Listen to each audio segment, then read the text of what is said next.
जी मन कैसे लगाएं कि हर श्वास से भगवान का भजन निकले। तो कहा कि राजन 4 वस्तु को जीतना जरूरी है।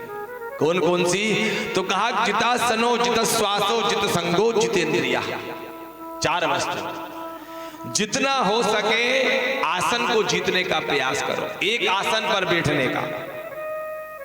कौन सा आसन? लोग क्या बोलते हैं, पालकी बना के ही आसन होता है, लेकिन संत लोग कहते हैं कि सुख आसन, जिससे बैठने से हमारे शरीर को कष्ट ना हो।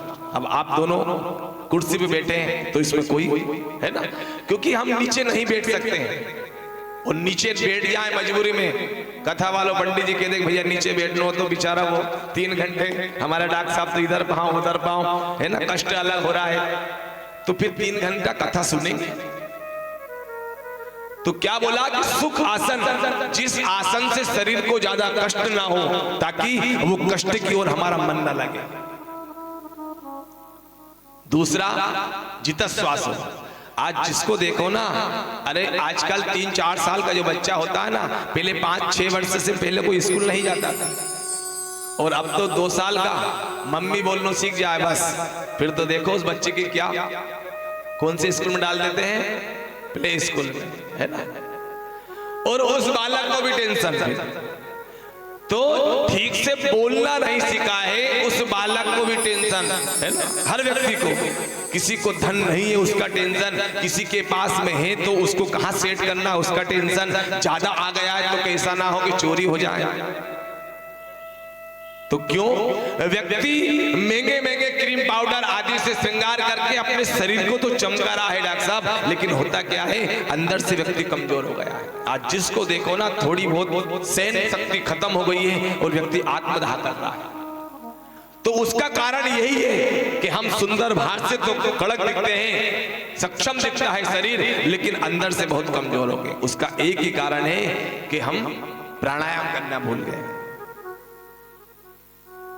बहुत बड़े आप रिटायर है डॉक्टर से गवर्नमेंट, है ना, जो हमारे यजमान है, बारे बाबूजी और तिवारी अंकल, हम तीनों चारों बैठे थे, है ना, जिस दिन हम कथा की उस दिन। तो इन्होंने बोला कि मुझे भी शुगर है, लेकिन मैंने आज तक टेबलेट नहीं ली शुगर की, क्योंकि शुगर की टेबलेट रोज ले और आप सोचो कि शुगर आपकी खत्म हो जाए, समाप्त हो जाए, तो संभव ही नहीं। बिल्कुल सही। और ये टेबलेट आपका और दूसरी बीमारियों का घर बनाना प्रारंभ हो जाएगा।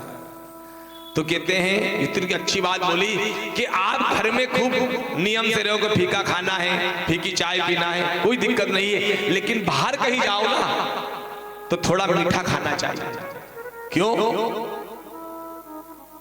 उसका क्या कारण? तो कहा कि एक्सरसाइज यदि करोगे ना जीवन में, तो आपको टेबलेट लेने की जरूरत नहीं है। और कहीं बाहर हम घूमने जा रहे हैं, जैसे यहाँ आए, तो यहाँ कितनी एक्सरसाइज हो रही है, बार बार ऊपर चढ़ना, नीचे उतरना, वहां जाना, ये जाना, वो जाना। तो कहने का तात्पर्य है कि यदि प्राणायाम हम प्रतिदिन 10 मिनट 5 मिनट यदि नियम से करें ना, तो हम अंदर से भी व्यक्ति मजबूत हो सकता है। और हम हर व्यक्ति से एक ही बात कहते हैं कि व्यक्ति तन से नहीं थकता है साहब, व्यक्ति शरीर से कभी नहीं थकता है। कौन थकता है? हमारा मन थकता है। इसलिए मन को पावर बढ़ाना है तो प्राणायाम करना चाहिए। जित संगो, संग अच्छा होना चाहिए। यदि संग अच्छा नहीं है तो सब गड़बड़ है। जितेंद्रिया, कितनी इंद्रिया है हमारे शरीर में? 10 इंद्रिया है ना। 5 कर्मेंद्रिया, 5 ज्ञानेंद्रिया। जो कर्म करती है उसको कर्मेंद्रिय कहते हैं, जिसको ज्ञान होता है उसको ज्ञानेंद्रिय। कर्म कौन कौन सी इंद्रियां करती हैं?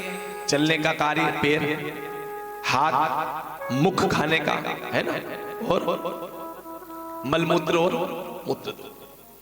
ज्ञान किससे? तो कहा कि जिससे ज्ञान हो। रात में सोए हैं और लाइट चली गई ना, तो गहरी नींद में, लेकिन पता चल जाएगा कि लाइट गई है, एसी बंद हो गई है, पंखा बंद हो गया है ना। क्यों? ये त्वचा से मालूम पड़ जाता है, ये ज्ञानेंद्रिय है। आंख से कैसा दिख रहा है पहचान होती है, ये दूसरी। कानों से कहां से आवाज आ रही, किस जगह से आ रही, क्या आवाज आ रही है, ये तीसरी। नासिका बदबू है या सुगंध है। जिह्वा, इतना बड़ा शरीर है, गुलाब जामुन या कुछ भी खाने की चीज रख दो ना तो स्वाद पता नहीं चलेगा। स्वाद तो कहां चलेगा? जिह्वा के ऊपर ही है ना। तो ये ज्ञान इंद्रिया, ये 10 इंद्रियों का एक राजा है कौन? मन। मन जो कहता है ना साहब, वही इंद्रिय करती हैं। आप यदि कहीं से पैदल जा रहे हैं और आपका मन यदि कहीं दूसरी जगह घूम रहा है, तो ऐसे ऐसी घटना देखिए कि माथे के ऊपर चश्मा लगा और पूरा घर में ढूंढ रहे हैं। सबको बहुत सारी लोगों के साथ घटना हो जाती है कई बार। क्यों? क्योंकि मन हमारा नहीं है। हम कहीं से जा रहे हैं, कई बार हर व्यक्ति के साथ कभी न कभी हुआ होगा कि चलते चलते 2-4 कदम आगे निकल गए, फिर पता चला भैया घर तो बगल में ही रह गया है। तो हमारा मन नहीं है ना, तो मन एकाग्र नहीं है, तो हमारी इंद्रियों भी कोई काम की नहीं। देखना इंद्रियों के ना घोड़े भगे, इनमें हरदम ये संयम के कोड़े पड़े। ये संयम रूपी कोड़े, इसको लगाते रहो। तो इस प्रकार यदि 4 वस्तु को जीत लेंगे राजन, तो जीव का कल्याण है। वरना जीव जैसा आया है वैसा ही व्यक्ति चला जाएगा। इसके अलावा दूसरा कोई उपाय नहीं है 7 दिन में मरने का या जीने का।